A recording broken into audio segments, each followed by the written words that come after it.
Hey guys, Lev here from Agilite. Today we're here with my good friend who's an SF paramedic in, and today he's going to be drilling us and instructing us on how best to use an IFAK. We're going to be doing a fun little exercise where one of us falls injured, hopefully this guy, and then the survivor, or the more alive person, is going to pull out the other guy's IFAK, use it. We're going to get some nice tips and tricks based on the years of experience in SF Combat Medicine.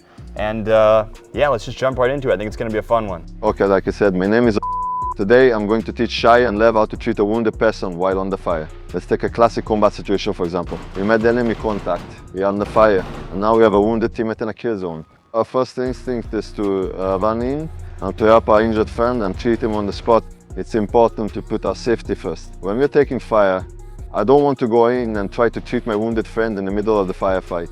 Our goal is to find a way to bring to us. The wounded person can get to us in two ways. One, we lay down suppressing fire on the enemy and he crawls over to us. Two, we lay down suppressing fire and we drag him to us.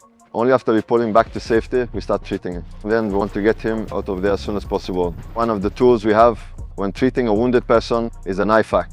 And the goal is that every operator carries on them life-saving medical equipment. Over here I have the Agilite MD2 kit.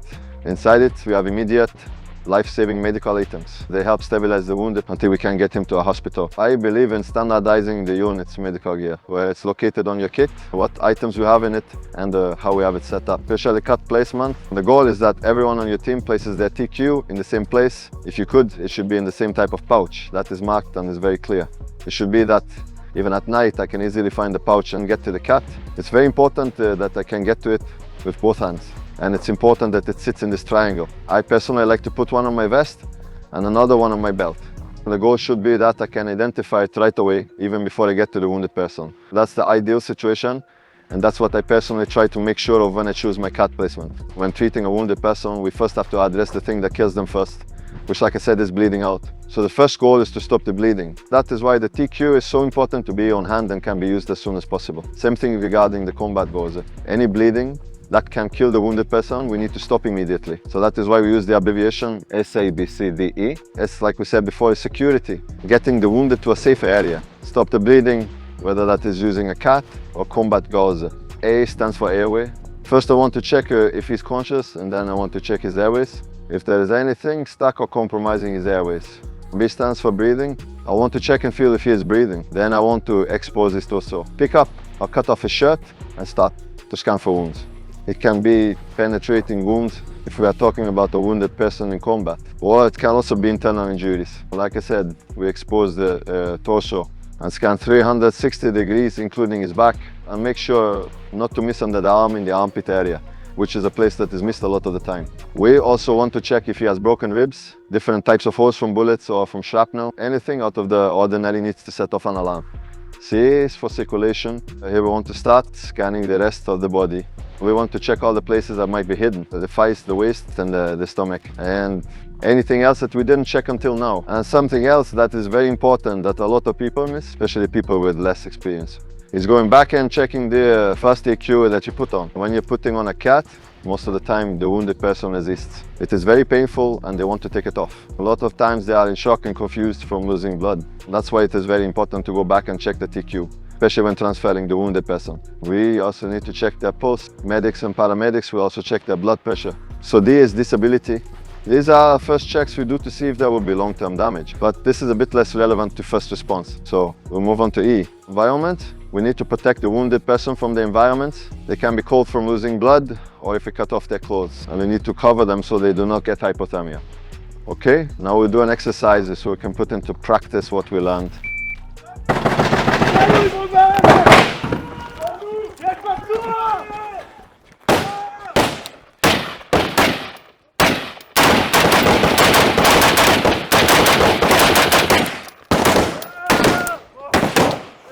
When you go to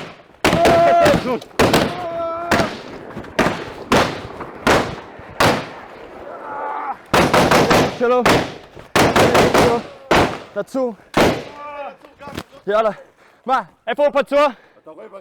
Okay. Regarde-moi, ok. Regarde-moi,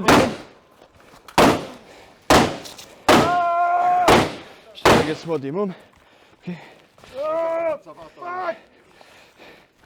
All right.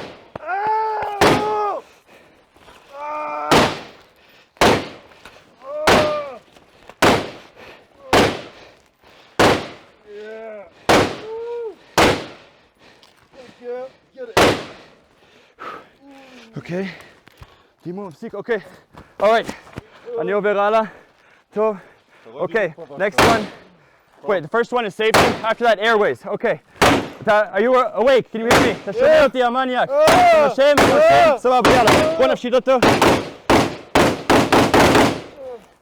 Pick up the plate carrier.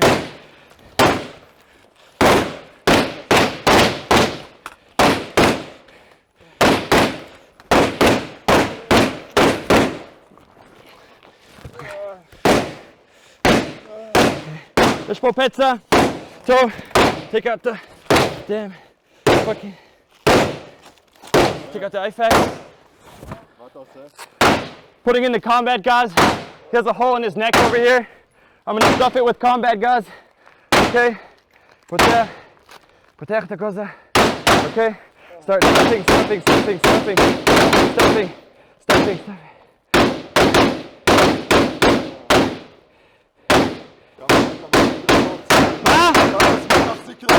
מה?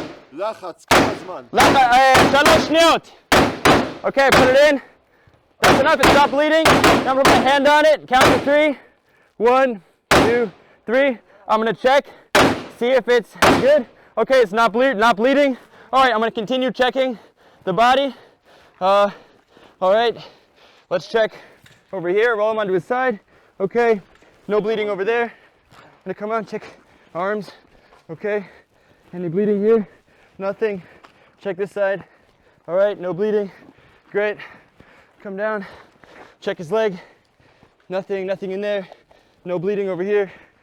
Got it. Hold up. Good. Okay. Good. All right. Now I'm gonna double check the tourniquet. Make sure it's still not bleeding. Look at the hole. Okay. He's good to go. All right. Woo! So how was that? Give me some feedback. Okay, so there was some good stuff and a few things that were less good. So first with the things that were less good. So with the cat, we want to twist it all the way until the end. All the way until we can't turn it anymore. We also need to take a second to check that there isn't anything in the pockets regarding the combat causa. It's very, very important to hold it and put pressure on it for at least 3 minutes. And only afterwards we can put an additional bandage to hold it in place. The Israeli bandage. Okay. You put that on around the neck basically to push it down on it. נכון. Would you go around the neck or would you go like around the shoulder like that? So what I would do is take it under the shoulder and armpit and wrap it around like this. Now the things that were good. First, that you went straight for the wound that needed the cat right away, as well as the attention and dedication to safety. And overall, you did great. Thanks so much. It was great. Thanks, Shai. Feel better. Thank you so much for watching, guys. Stay safe, carry a bunch of tourniquets, use them on your friends, make sure everyone around you knows how to use tourniquets. I think the #1 takeaway from here is to use and train with the gear you have to make sure that within whatever team or unit, whatever fighting unit you're working in, everyone has standardization, has their stuff in the same place, so you can actually quickly access their gear as fast as you could access yours, just to train with it, and to hang out with cool people that, you know, that like to shoot guns and put on tourniquets. He's a masochist. He kept saying harder with the tourniquet. He's a crazy dude.